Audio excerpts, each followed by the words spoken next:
নমস্কাৰ বন্ধুসকল, মই ললিত কুমাৰ নাথ। আপোনালোকে চাইছে ফাৰ্মাৰ লাইফ আছাম।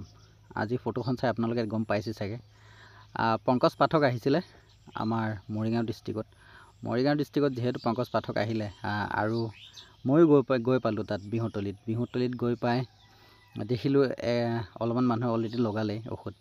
তো পিছত পংকজ পাঠক দাদাক লগ কৰি চেলফি এখন লৈ অলপমান কথা পাতি লগতে হেয়াৰ ট্ৰিটমেণ্টৰ বিষয়ে শুনিলোঁ। তেখেতে গোটেইখিনি কথা চব ৰাইজকে বুজাই কোৱা পিছত মই আকৌ সোমাই আহিলোঁ যেন টোকন এটা লয়, যিটো 50 টকা এটা টোকন কাটে। সেই টোকনটো কটাৰ পিছত আহিব লাগিছিলে। মই বিনা টোকন কাটাই আহিলোঁ, কিন্তু হ'লেও মই ঔষধ লগালোঁ। ঔষধ লগোৱাৰ পিছত আকৌ 50 টকা দি টোকনটো কাটি জমা কৰি দিলোঁ, কাৰণ সেইটো কাটা জৰুৰী আছিলে। তেতিয়া গম পোৱা যায় বোলে কিমানটামান মানুহ আছে, বা যোনে মাতিছিলে তেওঁলোকৰ ধৰক খৰচ পাতি কথা আছে। তেওঁলোকৰ ধৰক সেই টোকন মানিটো কিজানি খৰচ পাতি তেওঁলোকে তাতে উলিয়াইছিলে।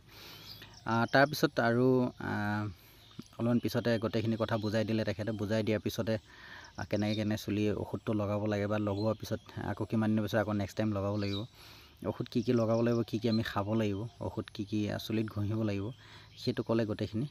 কোৱাৰ পিছত ৰাইজে সেইটো মতে শুনিলেও। আৰু 450 টকাৰ এটা এল'ভেৰা জেল আৰু এটা তেল পায়।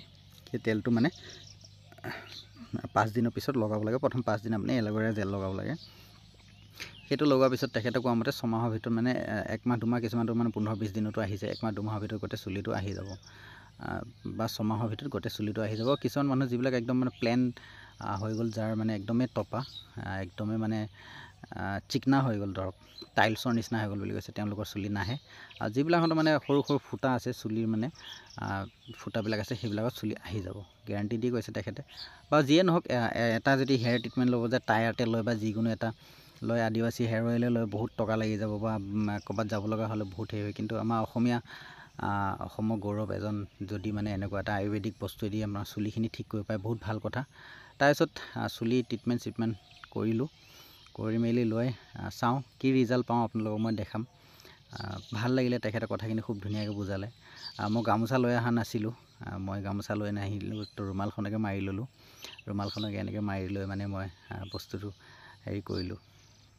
বাকী যি কি নহওক, কেনেকুৱা হয় আপোনালোকে ৰিজাল্টটো পিছত গম পাবই। চাই ভাল লাগিলে যে চেনেলটো ছাবস্ক্ৰাইব কৰক। Thank U.